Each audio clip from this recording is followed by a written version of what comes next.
Sir Topham Hatt works his engines hard, but they are very proud when he calls them really useful. I'm going to the scrapyard today, Edward called to Thomas. What? Already? You're not that old, replied Thomas cheekily. Thomas was only teasing.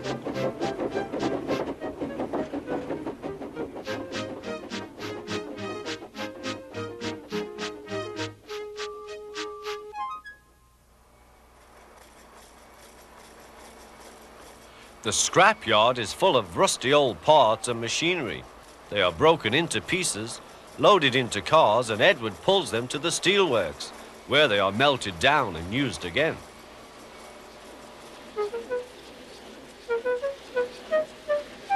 Today there was a surprise waiting for Edward in the yard. It was a traction engine. "Hello," said Edward. "You're not broken and rusty. What are you doing here?" "I'm Trevor. They're going to break me up next week." "What a shame," said Edward. "My driver says I only need some paint, polish and oil to be as good as new. But my owner says I'm old-fashioned." Edward snorted. "People say I'm old-fashioned, but I don't care." Sir Topham Hatt says I'm a useful engine. "What work did you do?" "My owner would send us from farm to farm. We threshed corn, hauled logs and did lots of other work. The children loved to see us." Trevor shut his eyes, remembering. "Oh, yes, I like children." Edward set off for the station. "Broken up, what a shame. Broken up, what a shame. I must help Trevor, I must." He thought of all his friends who liked engines, but strangely none of them would have room for a traction engine at home. It's a shame, he hissed. Then, beep, beep! Why didn't I think of him before? There, on the platform, was the very person. "Hello, Edward. You look upset. What's the matter, Charlie?" he asked the driver. "There's a traction engine in the scrapyard, Vicar. He'll be broken up next week. Jem Cole says he never drove a better engine." "Do save him, sir. He saws wood and gives children rides." "We'll see," replied the vicar.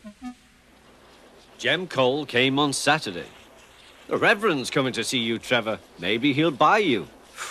"Do you think he will?" asked Trevor hopefully. "He will when I've lit your fire and cleaned you up." The vicar and his two boys arrived that evening. Trevor hadn't felt so happy for months. He chuffered about the yard. "Show your paces, Trevor," said the vicar.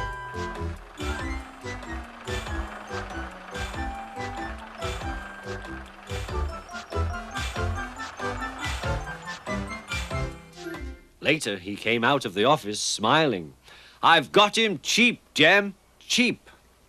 "Do you hear that, Trevor?" cried Jem. "The Reverend saved you and you live at the vicarage now." "Peep, peep," whistled Trevor. Now Trevor's home is in the vicarage orchard, and he sees Edward every day.